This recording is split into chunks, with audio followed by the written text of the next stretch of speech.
Hello, friends. Welcome to a bit of a special episode of Office Hours. I believe that's what we're calling this. It'll be fine. Today I have a bit of television, radio, history, sort of related things to talk about. Jane is here as well. You're Hello. probably going to hear her voice at points. I have her to speak with. She's in the producer's booth. You probably won't see her unless she does some crazy cutting to herself through the window, but I doubt it. Today I want to talk about the Biafran War, also called the Nigerian Civil War. Depends on who you ask and when you ask them. But mostly I want to talk about its impact on television and radio, which may sound crazy to some of you. Not to most of you, honestly, it should, because you go, Brian, why are you talking about this, massive civil war that ripped a country apart and this country is still feeling the aftershocks of to this day? Why are you talking about its impact on American television? And the reason for that is it was just about the first time that the world had seen a war on video. Or at least a unfiltered version of a war on video. Right. Because television had existed a little bit, and radio had certainly existed for World War II and the Korean War and a few other American wars. Some of the early things of American intervention in Vietnam. But most of that was the stuff the American government wanted the American people to see. So in World War II, you got basically the press release that the Pentagon put out every week. And in the Korean War, you got the press release the UN put out every week, unless you lived in Russia, Russia or China, in which case you got the press release the Chinese put out every week. Right. So this war in Nigeria, and we'll get into the background of this in a minute, Right. but this war in Nigeria started in 1966, and that was around the time that television became affordable in the United States. So this was around the time a lot of homes started to have a television, and they started to be able to see pictures and video from other places that weren't in a newspaper. Because a lot of times before this, if you heard about something on the radio or you read about it in a newspaper, there was no image of it. So you could read about like the horrific trench warfare of World War I in a newspaper and go, oh yeah, that's horrible. Right. But you didn't see it. Right. Right? I think a lot of people will agree seeing something brings a whole level of realness to it. Oh, for sure, yeah. And in this case, the way this war played out very much endeared itself to some pretty horrific pictures and video, particularly pictures. There are some pictures of this war that will leave an impression on you for the rest of your life. Right. But the particulars of this are to a degree important, because Biafra, or Biafra, again, depends who you ask and when you ask them, is today part of Nigeria. The state of Nigeria, as we know it today, pretty much started existing in 1960, when it was released by the British. It was part of their huge world-spanning colonial empire until 1960, when the process of decolonization, largely decolonization of Africa at that point, India had gotten its independence 10 years earlier about, really took hold in the British population for a number of reasons, only some of them good. But Nigeria was one of the more successful colonial states, like post-colonial states. That was up until 1966. 1966, there were a series of bloody, is an understatement, ethnic tensions in the north of Nigeria. Nigeria is a very large country. Obviously, we're in the United States, so we have a bit of a warped perception of what a large country is. Yeah. But Nigeria is larger than Texas. It's pretty large. Had a population. West Africa. Yes, ma'am. West Africa. Today it's the biggest economy in Africa, and Lagos is the largest city in all of Africa. I believe that was actually true. It might have been behind Cairo in 1960, but Nigeria also has a large amount of mineral wealth. They have a lot of oil.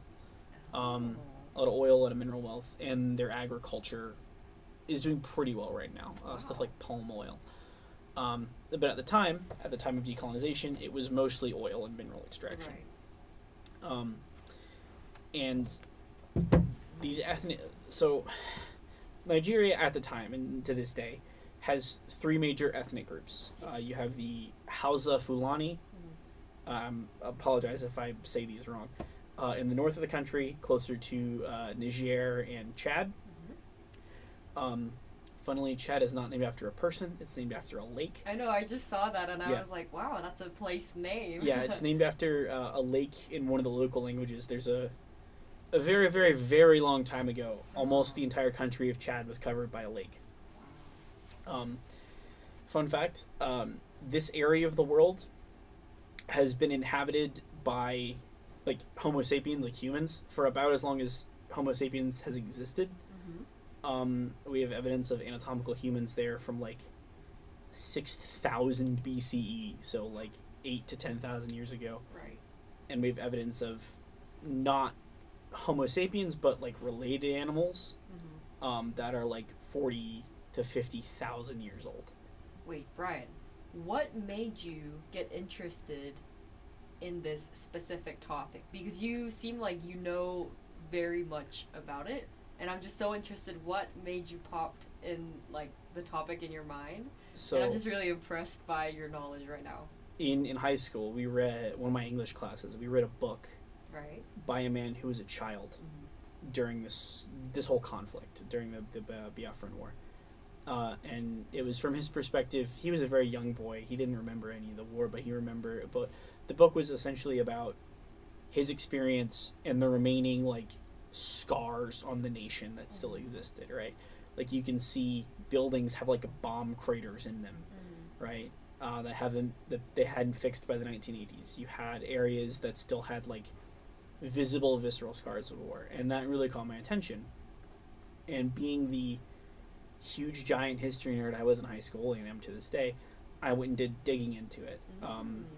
And it kind of spiraled a little bit from there, because then you have the interest in radio and TV, like I mentioned, and this is one of the wars that is documented on video. Right. And it's a war that the United States didn't really have a stake in. So me having an opinion on it is hard to be construed in any way that isn't like sort of objective historical, right? Because I could talk about Vietnam. I know a lot about the American involvement in Vietnam. I know quite a bit about it. But obviously I'm American. So my opinions on it are going to be colored by the fact that one of my great uncles almost died in Vietnam. Not even one, several of my great uncles almost died in Vietnam. My grandfather, my like actual flesh and blood grandfather, barely escaped Vietnam conscription. He was a little too old, and four of his brothers had been in the army. Wow. 3 of them in World War II and 1 in Korea, and then 2 of his younger brothers would go to Vietnam. I think all of them but 1 actually came back alive too, which is extremely lucky. Yes. But so my opinions on Vietnam are, like I said, they're colored by my life. My ability to look at this conflict and look at it historically is colored by my education in history, right? And I don't want to say I find that intellectually interesting, because in many ways the war in Biafra became a human tragedy. Yes. If you just go read the Wikipedia page and you scroll to casualties, it'll be about 100,000 estimated military casualties. So that's people, shot with a gun, and between 500,000 and 2 million civilian casualties. Yes. Most of that from hunger, which is the reason I say some of the video from this war is truly hideous, because It is. What I'm looking at right now, it's just it's awful. very sad. Yeah, it's awful. But the ability, I think it's important for us to look at how something like this is perceived, and how it's remembered, and how we think about it. And like I said, the official American position on this war was we didn't have a position, right? This was not the United States was not going to get involved with this. Right. The British could have been involved, but they were a little too broke. Respectfully, they didn't really have the money or the will or the time, and the other world powers were kind of too far away, and didn't really have a dog in the fight. I'm sure if this was a communist revolution, the Soviet Union would have stepped in, but it wasn't. It was an ethno-religious conflict, essentially. I mentioned the semi-ethnic groups earlier. The Hausa Fulani in the north, almost entirely Muslim. Right. The Igbo in the west and the Yoruba in the south are both mixed Christian and sort of indigenous animist religions. We call them the Christians and Muslims would call them pagans, but they're not necessarily monotheist. They're not Christian or they're Muslim. And a series of what I'm going to call ethnic tensions, what are probably more accurately called a pogrom. Do you know what that is? Honestly, there's a lot of terms as English as a second language person to understand, but I'm trying to keep up. And so, like, the concept of an ethnic group is really hard to explain. No, but please explain. I would love to hear. So, a lot of times in the West, we equate ethnic group with, like, nationality, right? So I would say I'm American. Right. But really it's more, like, granular than that. So I would say I'm a Texan. And a person from Louisiana would be a Louisianan, or an Oklahoman, right, or an Arizonan. It's kind of like that, okay, where what state you belong to colors a bit of your identity, except that these people have been living there for 4,000 years and have built up a much larger cultural context than someone from Texas and Oklahoma. Correct. Not to mention the religious differences, but like, I will make jokes about Oklahoma, right? I've driven through there. I have family there. Right. I've driven through there. It's flat. There's not a ton there. The most interesting I saw was some horses on an overpass, right? When I was in Oklahoma. I have no actual, like, distaste for people from Oklahoma in my heart, right? I feel basically nothing towards them. Now, if the people from Oklahoma had been raiding my villages for 2,000 years and capturing my relatives as slaves, I would have some grievances. True. Very true.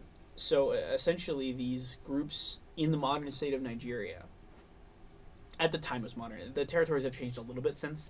They annexed part of Cameroon, I believe, and they like traded territories with Cameroon at one point, but that's not the point of this. What is basically the modern state of Nigeria had these three ethnic groups. It would be like if you put Californians, New Yorkers, and people from Florida all in one state and just told them to get along, right? But like I said, there's also that 2,000 years of, I'm going to call intertribal, because that's kind of what some of these groups are, is a tribe. In like the very literal sense, because they didn't necessarily have tribal governments. A lot of them had a king, or kings. But they had been fighting and interacting and building up this cultural like exchange, like context for several thousand years before the British showed up. And the British showed up and shot quite a few of them, and installed leaders who are friendly to the British. And generally, what happens to ethnic tensions in an area that has a colonial overlord, particularly the British colonial overlord, is they tend to go away. Because your neighbor, while he might speak a different language than you, and you kind of don't like him, and he might be a Muslim and you might be a Christian, he's not just going to come shoot you. No. Right? Someone has to do something for you and him to come to blows. The British are just going to come and shoot you, right? So even if you know, the Hausa Fulani and the Yoruba really didn't get along historically, which they didn't really, the British kind of repress all that. And then when the British leave, there is a brief government of national unity, led by Abubakar Balewa. I know how to say his name, the phonetic pronunciation of his name. who is Muslim, but sort of in the secularist Muslim tradition, Right. where he doesn't really think religion should be in government. So everyone's kind of okay with him. And then he sort of unexpectedly dies. And then... Like, really unexpectedly? Yeah, like Okay. his health just kind of magically fails. Okay. He was a little bit of an older man, had been around for a long time. Right. He's kind of like Nigerian Gandhi. Mm-hmm. Not exactly like Gandhi because he didn't have all the baggage Gandhi had. But it's an apt comparison because they both resisted the British in sort of peaceful ways. And once Balewa dies, you have a series of sort of power-grabby military governments. And this kind of comes to a head in 1966 Right. when these ethnic groups really stop getting along. They kind of drop all pretenses of getting along with each other. And this leads to a series of pogroms in the north. And a pogrom, I believe it's originally an Eastern European word. It might be, I think it's Yiddish. I don't want to be certain on Yiddish though. A pogrom is essentially when you and all your buddies get together and you go hunt down the guy that's different from you and you kill him with a hammer. Oh my god. So if you're familiar with the concept of lynching in the United States, where white people would go and hunt down black people in the South for basically no reason and kill them, it's kind of like that. I feel like I'm hearing like an actual horror story. I would say that's the closest analog we have for it in the U.S. is lynchings, which are basically our pogroms. It's like that, but instead of killing one guy, they killed entire towns.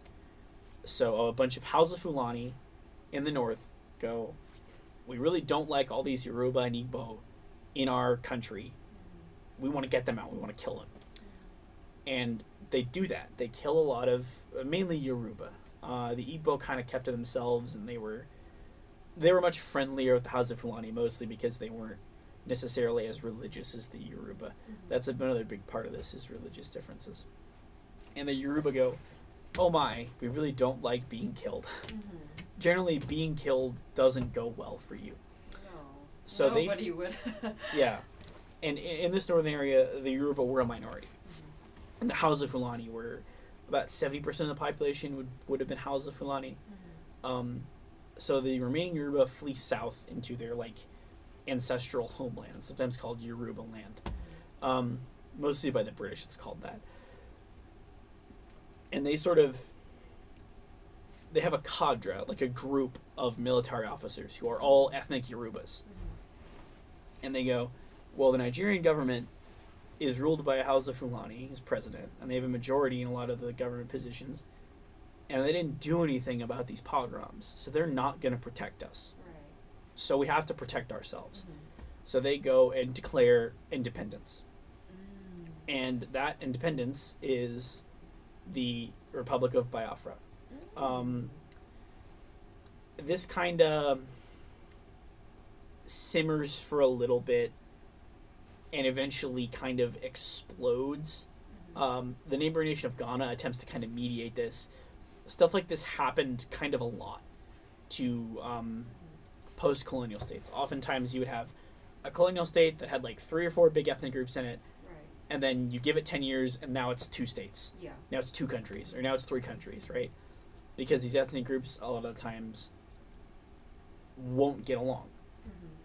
They were basically independent nations conquered by the British and then sort of forced to stick together after that. And when did this happen? This one was 1967. Okay. So fun fact, my mom and dad were actually alive for part of this war. My mom and dad were both alive for the back year of this war. Wow. However, there are 2 big players, personally in this. You have General Yakubu Gowon and Colonel Odumegwu Ojukwu. I hope I'm saying their names right. I apologize if I'm not. And Ojukwu is sort of the leader of Biafra, and Gowon seizes power in a coup. So basically, him and the army go, they're rebelling, we gotta do something, and knock off the elected civilian government. They just take power, they seize it, they just grab it. And this leads to a war. So there was an aborted sort of trying to keep the country together but give them independence and prevent pogroms thing with Ghana, who is another nation that neighbors them, and generally has a fairly good record with this kind of stuff. And that unfortunately breaks down. So then there is a full-on war in 1967.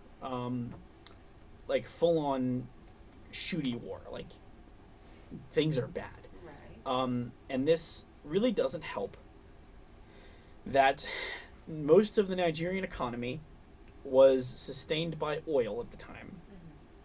And it was oil that was owned by, at the time, Dutch Royal Shell. That is now Shell BP. They merged with British Petroleum. Now Shell BP, at the time was Dutch Royal Shell. And the Nigerian government in the north and I believe the north and the west puts an embargo on Biafra, so nothing comes in or out of Biafra. Right. And the oil company who owns all the oil in Biafra really, really, really doesn't like this. So one of the real tragedies of this war is that European oil workers were actively extracting and exporting oil in the middle of this civil war. And the oil was allowed to go out, and the ships were allowed to come back in empty to get more oil, but the Nigerian government would not allow things like food and water into Biafra. So, getting into like, kind of what I said earlier, the tragedy of this. Depends on who you ask. 500,000 to 2 million civilians starved to death. And I mentioned earlier that this war was on TV. The American Society of the Red Cross, which, if you don't know, is they're a non-government organization who really like peace, right? They really like peace, and they really like people living, and they really like a bunch of good things. And they're also weirdly Christian. Don't ask them about that. I definitely don't have any problems with them. None at all. Zero. They get involved, and they go, this is massively inhumane. And in my opinion, they're correct about that. Although it's something the United States did in World War II. But the Biafrans really don't have a way to get food into the country. Right. And when that happens, I don't really want to talk about the stages of starvation. No. I really don't. But I'm going to try to paint a picture if you've never seen someone who is starving to death. If you look at, like, me, right, like on camera, you can see my knuckle bones, maybe, in my fingers. You can see my knuckle bones. Maybe if I was really, really dehydrated, you could see some of the bones in my arms. But you can't see my rib cage. Right. You can't see any of the bones in my forearms. If I took my jacket off, you couldn't see any of the bones in my upper arms. Some of the pictures I've seen from this war that disturb me the least are of people that you can see the bones in their forearms through their skin. You can see, I forget exactly what it is. You can see their like radius and their ulna. They're the two bones in your forearm. You can see them. You can see every bone in their hand. You can see the bones in their thumb. Right. You can see people say stuff about their cheekbones, right? They have high pronounced cheekbones. You can see some of where these people have the depression in their jaws, Right. like on their cheeks. You can almost see the part of the bones of their skull. True. And the really bad part of this is when it happens to children. Yes. Because children, when they don't have proper nutrition, a lot of very, very, very bad things happen to them. That's true. An adult human who has been at least partially fully nourished for most of their life will be able to go through a protracted period of having less food than they should. True, because their bones and everything's already kind of formed. Yeah, adults, especially after 25, you're not growing. You're just maintaining. And even in your teens. A lack of nutrition in your late teens is not going to hurt you nearly as much as in your early life. So, some of these kids are forever stunted by this war. Literally, you can see it in the height difference. a child born in 1966, if they survived, because infant mortality tripled, basically, if they survived, they tend to be massively less likely to have children. They tend to be massively more likely to have chronic diseases. They tend to be massively more likely to be mentally unwell in some way. And very few of them actually made it through this war.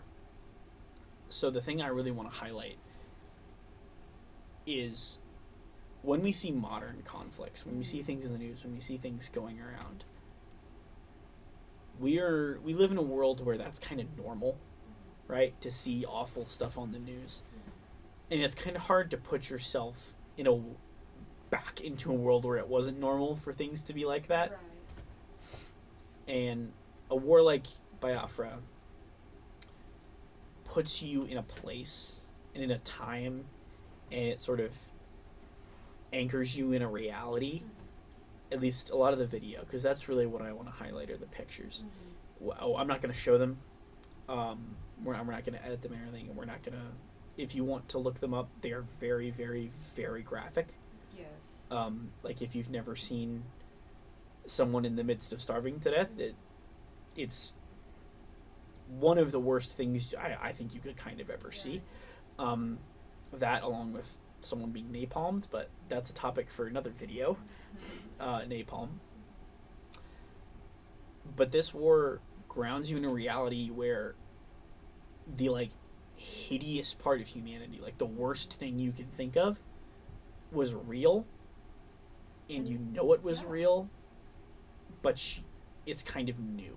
And, like, people should know about it. That's why we still have to learn history and all that. And I think the information that Bryan gave out today, people should know what's going on, what has been going on, and we can learn from that, obviously. And I think, to people's credit, they kind of have, right? Because after this, we haven't really seen a war quite like Biafra since. There have been, ethnic tensions, rebellions, infamously in Rwanda in the 1990s. Had something very similar happen. But even in Rwanda, which is what I would call a genocide. I would call it an attempted genocide, this one. But Rwanda was a full-on active genocide. There was a much stronger response from the rest of the world in Rwanda. And we see in Ukraine today that largely the Russians have not taken steps to isolate Ukraine's food supply. Largely because Ukraine grows a lot of its own food, but they haven't taken the same anti-civilian steps that the Nigerian government did in this. They haven't taken the same very cold, calculated view that a nation that doesn't eat doesn't live. Quite like the Nigerian government did. And I think, though, that all this bad stuff I'm talking about did actually, leave a mark on people. It stamped into people that we shouldn't do this. Yes. And my view on this is that some of these things need to happen, and they need to be on TV, and you need to see them, and you need to know about them. Because if you don't, they will happen again. That's true. And I keep coming back to, this war was on TV. Pretty much every major world atrocity before this was not on TV. There were pictures of, like, concentration camps and things like that, but there was not video of people being, killed like that. And the thing I want to hammer home partially about our responsibility as, like, people who are in media, and partially about just our responsibility as people, is to understand the things that happen around us. Yes. And understand that we have partially a responsibility to know about them and change them and feel things about them. That's a good lesson. Yeah. So that was very heavy. But it was meant to... Generally, I try to make these more fun, but... It was very, like, informative, Bryan. Thank you. This is a topic I care greatly about. I'm very invested in. I've written papers on it here for college. I did stuff about it in high school. I'm very passionate about it. If you're interested, it's not for the faint of heart. But Jane, before we leave, do you have any thoughts? Anything you want to leave our audience with? Actually, I was gonna ask you, like, so because you have, like, researched about this topic so much, like, what do you think it should be the lesson for our viewers? But then you just pointed out the fact that we should remember stuff that happened in the past, and I think you just pointed out very clearly. Well, I think people will tell you history repeats itself. I don't think that's true. I think it doesn't repeat itself, but I think it very often rhymes with itself. True, and, like, a lot of the times currently, like, there's a lot of, like, false news and there's a lot of correct news. Since we're kind of like a media people, like, people have to be very smart with what kind of information they're absorbing. Yes. And sending out correct information and being selective and smart about what to absorb is also very important for us to learn. And I think you gave us a very informative information today. Yeah, I think particularly here in America, a lot of other places too, but being able to kind of see the signs of something like this coming is good for your personal safety. Sure. And that's where I'm going to leave it at. We will see you guys. Might not be me and Jane, but it will definitely be me next time one of these happens. I'll see you guys next time. Hopefully it'll be something brighter. Hopefully it'll be something funny. Yes. Not the hideous troughs of humanity. No, but we had to know about that anyways. Yeah. Goodbye. But goodbye. Bye-bye.